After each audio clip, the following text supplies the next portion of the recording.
नमस्कार। श्री संत गाडगे महाराज हिंदी कनिष्ठ महाविद्यालय भुसावल से मैं प्राध्यापिका एस.के. खंडेलवाल अपने YouTube चैनल पर आप सभी का तहे दिल से स्वागत करती हूँ। हिंदी युवक भारती मेरे युवक एवं युवतियों के लिए हमारी नई पाठ्यपुस्तक नए विचारों, नई अभिव्यक्ति, नए सोपानों के साथ आज हम अपनी हिंदी युवक भारती पाठ्यपुस्तक का परिचय देखेंगे। सर्वप्रथम हम देखेंगे कि इसमें क्या दिया गया है। आप सभी के मन में उत्सुकता होगी कि आखिर इसमें क्या नया दिया होगा। तो चलिए हम बढ़ते हैं अपने पाठ्यपुस्तक परिचय की ओर। आप सभी के मन में इसके मुख्य पृष्ठ को देखकर प्रश्न उत्पन्न हो रहे होंगे कि हमारी पाठ्यपुस्तक का मुख्य पृष्ठ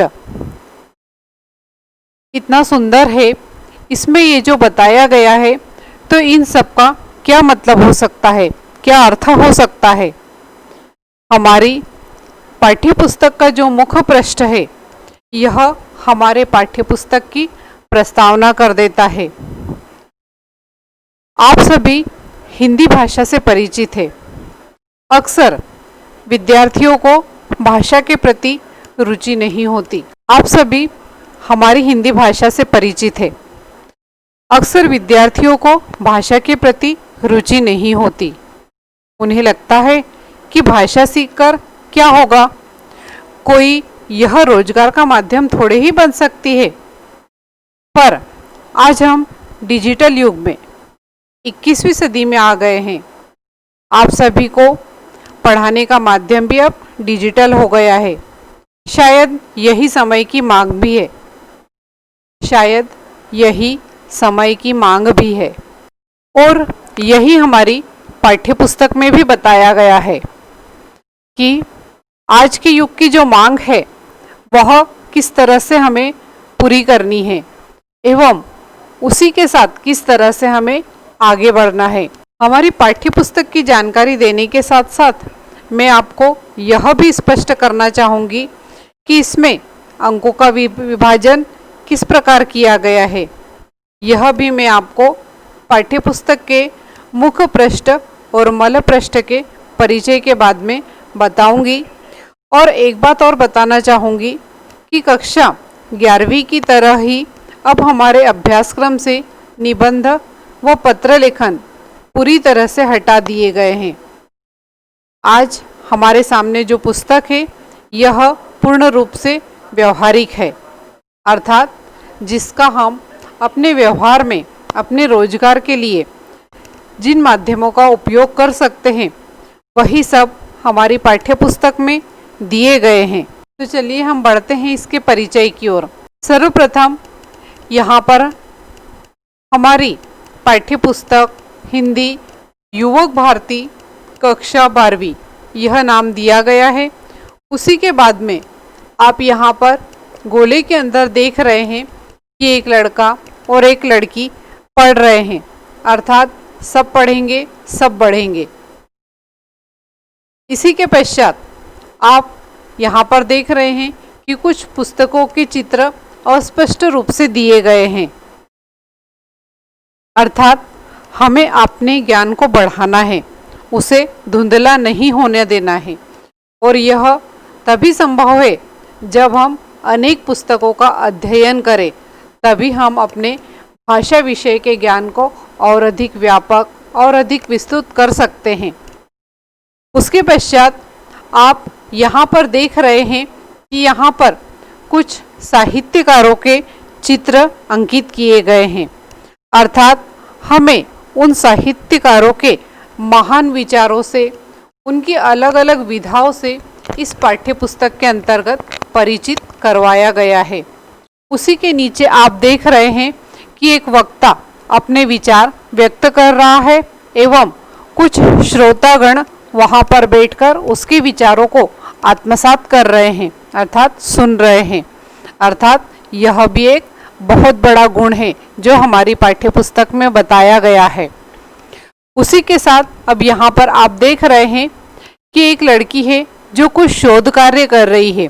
उसके हाथ में एक कांच है जिससे आप सब परिचित है। वह कुछ नई खोज कर रही है। तो ऐसा पता चलता है कि हमारी जो भाषा है इससे भी हम कुछ न कुछ नया खोज सकते हैं। आप लोगों को पता है कि हमारी भाषा में बहुत सारे शब्द होते हैं। उन शब्दों में अनेक वर्ण होते हैं। क्या आपको पता है कि हर वर्ण कुछ कहता है, अर्थात यह हमारे अंदर जिज्ञासा उत्पन्न करती है। उसी के पश्चात आप देख रहे हैं कि यहाँ पर एक लड़का है, उसी के सामने माइक है एवं वह रेडियो जॉकी का काम कर रहा है। आप लोगों ने कक्षा 11वीं के अंतर्गत रेडियो जॉकी के बारे में पढ़ा है, जिसे हम आरजे कहते हैं। उसके अनेक गुणों के बारे में कक्षा 11वीं में हम पढ़ चुके हैं। पाठ्य पुस्तक के मध्य में यह जो एक चित्र अंकित किया गया है, इसे आप सभी अच्छी तरह से जानते हैं, अर्थात यह दूरदर्शन का चित्र है, हमारे टीवी का, जिसे आप सीधी सादी भाषा में टीवी कह सकते हैं। इसे देखकर आप पहचान ही गए होंगे कि यहाँ पर यह एक समाचार वाचिका है जो समाचार पढ़ रही है एवं उसी के पास में मुख्य एवं बधिरों के समाचारों को बताया गया है। उसी के ऊपर दूरदर्शन का चित्र बताया गया है, अर्थात एक समाचार वाचक की भूमिका भी आप बड़े अच्छे से भाषा को सीखकर निभा सकते हैं। उसी के पास ये एक साक्षात्कार लेती हुई लड़की दिखाई गई है, जो किसी व्यक्ति का या फिर किसी नेता का साक्षात्कार ले रही है, जिसे हम संवाददाता या फिर पत्रकार भी कह सकते हैं। यह भी हमारे लिए एक व्यवसाय का बहुत ही अच्छा माध्यम है, अर्थात पत्रकारिता के क्षेत्र में भी हम आगे बढ़ सकते हैं। यदि हमारी भाषा अच्छी है तो हम एक अच्छे पत्रकार भी बन सकते हैं। उसके बाद हम देखेंगे कि यहाँ पर संगणक दिखाया गया है एवं उस पर काम करती हुई लड़की दिखाई गई है। यह आज सबसे बहुमूल्य चीज जिसे हम कहेंगे या फिर सबकी जरूरत हो गई है। इसके माध्यम से, अर्थात हमें संगणक का ज्ञान बहुत जरूरी है। इसी के माध्यम से हम अनेक कार्य कर सकते हैं। आप लोग देखते हैं कि हमें यदि कोई बिल भरना है, कोई सामान खरीदना है, कोई फॉर्म भरना है या अन्य अनेक कार्य आजकल हम संगणक के माध्यम से आसानी से कर सकते हैं। अर्थात हमारी पाठ्य पुस्तक में इन सभी बातों का समावेश किया गया है, जिससे कि हम विद्यार्थियों का यह भ्रम दूर कर सके कि हिंदी भाषा सीखकर कोई लाभ नहीं होता। हम पाठों का अध्ययन करते समय यह जानेंगे कि कौन कौन से रोजगार के क्षेत्र इसमें बताए गए हैं।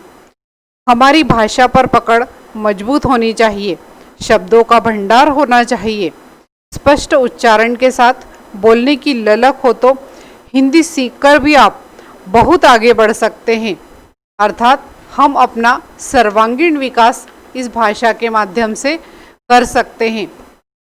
अब हम लोगों ने देखा कि हमारे मुख्य पृष्ठ की जानकारी हमें प्राप्त हो गई है। अब हम चलते हैं अपनी पाठ्य पुस्तक के मल पृष्ठ की ओर, अर्थात जो आखिरी का पेज होता है उसे हम मल पृष्ठ कहते हैं। आप देख रहे हैं इसमें यह बताया गया है कि किस तरह से हम हमारे आदि युग से आज तक किस तरह से आगे बढ़े, किस तरह से लिपि का आविष्कार हुआ, यह इस चित्र के माध्यम से बताया गया है। अर्थात मनुष्य निरंतर विकासशील है।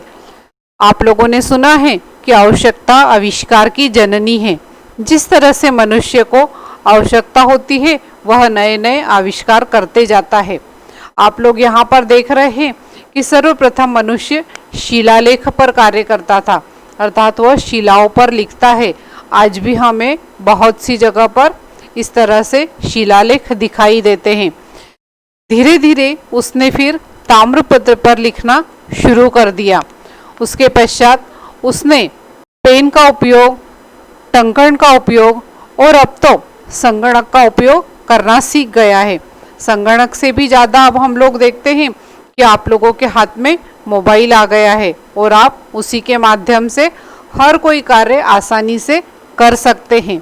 अर्थात मानव अपने हर कार्य को सरल बनाने का हमेशा प्रयास करता रहता है।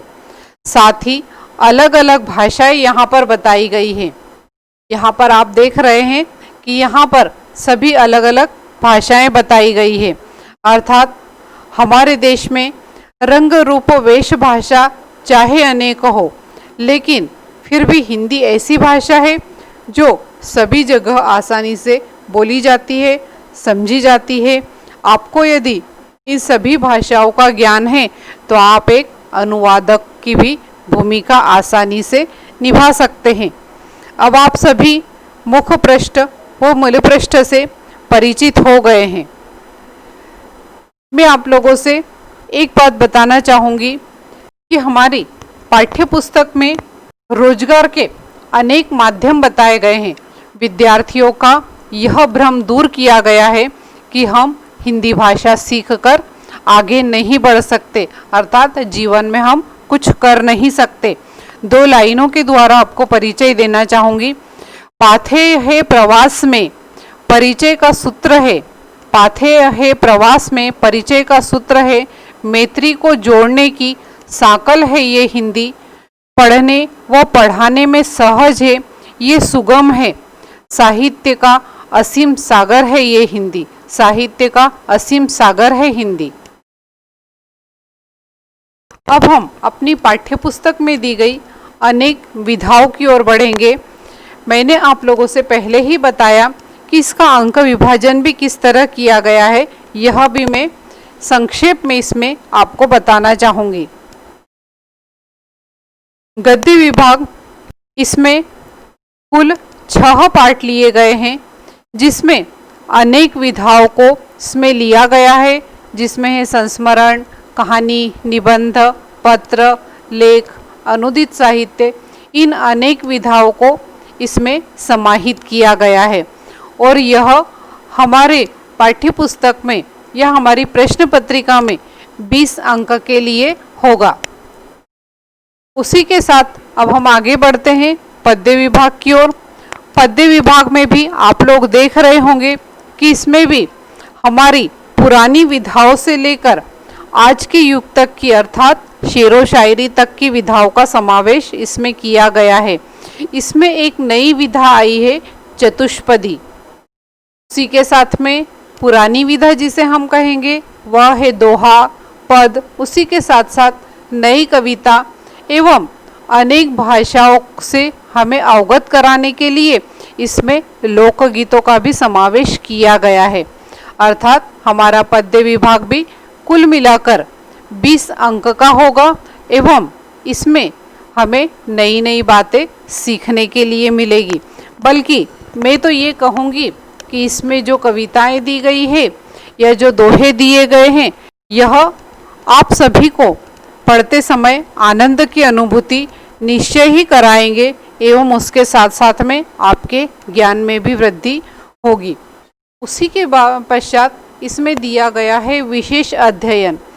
विशेष अध्ययन के लिए बहुत ही सुंदर काव्यकृति डॉक्टर धर्मवीर भारती की हमारे पाठ्यपुस्तक में समावेश की गई है, जो हमें आज के परिवेश पर सोचने के लिए विवश कर देती है।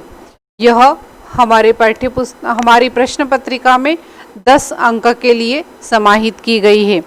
व्यवहारिक हिंदी, जो आपके व्यवहार से लेकर रोजगार के क्षेत्र से जुड़ी अनेक जानकारियाँ इसमें समाहित किए गए पाठों के माध्यम से आपको दी गई है। सच, जो समय की मांग भी है, यह हमारे प्रश्न पत्र में 10 अंक के लिए होगा। इसमें आप लोग देख रहे होंगे कि इसकी विधा एकांकी, कहानी, आत्मकथा, आलेख, उसके साथ साथ ही इसमें जो पाठ समाहित किए गए हैं वे आज के हमारे व्यवहार में बहुत उपयोगी सिद्ध होंगे। उसी के पश्चात इसी में हमें आएगा व्यवहारिक हिंदी के अंतर्गत ही हमें अपठित गद्यांश एवं पारिभाषिक शब्दावली दी गई है। यह भी 10 अंक के लिए है एवं उसके पश्चात व्याकरण हमें 10 अंक के लिए प्रश्न पत्रिका में रहेगा। यह कुल मिलाकर हमारे पाठ्य पुस्तक का परिचय एवं संक्षेप में हमारी प्रश्न पत्रिका में कौन सा विभाग कितने अंक का होगा इसकी जानकारी इसके माध्यम से मैंने आप सभी को देने का प्रयास किया है। तो हमारी पाठ्य पुस्तक है वह कुल मिलाकर यूं कह ले कि जैसे गागर में सागर भरने का प्रयास किया है। तो फिर देखते हैं अब हमारे विद्यार्थी गागर का उपयोग करते हैं या फिर उस गागर में से सागर खोजने का प्रयास करते हैं। निश्चित ही जो सागर खोज लेगा वह बहुत आगे बढ़ जाएगा और जो सिर्फ गागर को ही देखते रहेगा वह आगे नहीं बढ़ पाता है। इसलिए मैं यही कामना करती हूँ कि आप सभी सागर खोजने का ही प्रयास करें एवं भाषा को लेकर जो गलतफहमियां आपके मन में होगी उन्हें दूर कर देंगे। धन्यवाद।